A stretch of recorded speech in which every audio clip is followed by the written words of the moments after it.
This is Counterpoint, and I'm your host, Tanya Allen. It has been several weeks since Donald Trump assumed the presidency for a second term, and already his administration has sparked intense conversations across the United States and beyond. With his return to office, Trump has promised a bold agenda, but his approach to both domestic and foreign policy has raised some questions about how his presidency will differ from his first term and whether the nation is ready for the seismic shifts he's promising. From changes in immigration policy to national security concerns, to the war in Ukraine and Palestine, mass deportations of illegals, to imposed tariffs on Canada, Mexico, and China, and possibly beyond. The first few weeks have been marked by swift executive actions fulfilling his campaign promises. Well, to help us make sense of these early days of President Trump's second term, we're joined by Peter Roff, contributing editor for Newsweek Magazine. Peter, great to have you back on. I appreciate your time. Good to be here, Tanya. So as we begin this new chapter of Trump 2.0, his second term,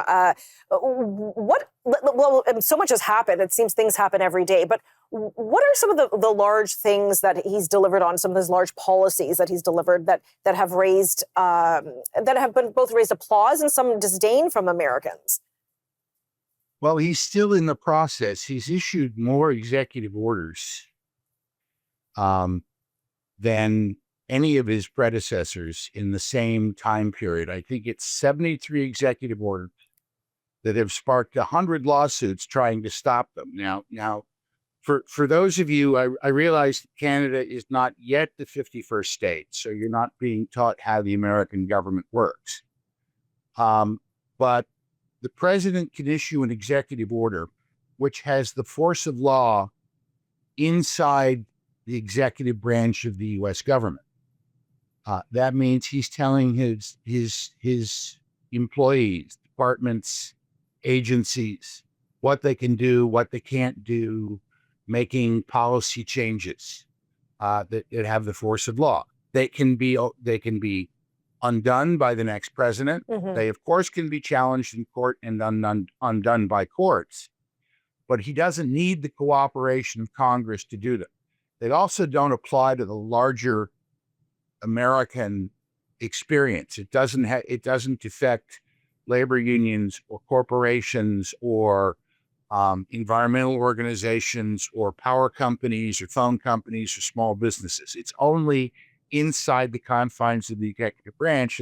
And that's the first thing. So the Trump people had 4 years to plan for how they were going to first exert control over the executive branch and get control of the government so that Trump could pursue his agenda.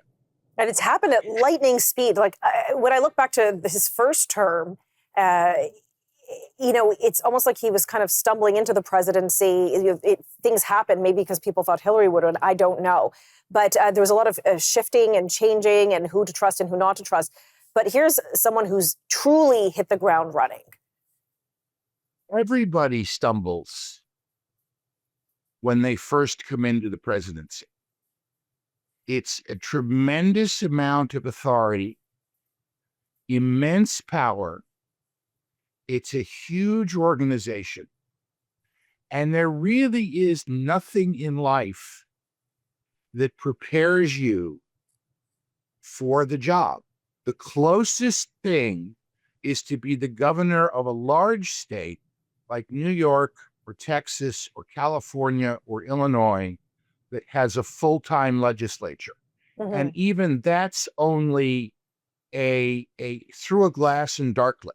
Nothing prepares you. So everybody takes time to follow their sea legs. And I think that everybody comes in the first time thinking that I'm the president now, so everybody's going to do what I tell them to do.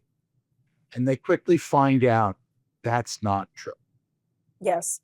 Does the midterms, we only have about 30 seconds, but the midterms coming, of course, 2 years from now, things may shift in the Congress, maybe the Senate. Is that sort of adding to the warp speedness of the decisions? That's adding to the speed, certainly. Trump has narrowly control of both houses of the national legislature. I think whatever happens, the Republicans keep the Senate. probably go up in the Senate. Okay, gotcha. The House is on the bubble. Okay. A two-seat shift hands it to the Democrats. If Trump accomplishes what he promised to do, the economy will be strong, his poll numbers will be good, the Republicans will hold the House. If he doesn't, the economy will be in the dumps, he will look disorganized, and the Democrats will take over. And most of my American political colleagues think they will immediately find a reason to impeach him. Okay, we'll be right back in just a few moments.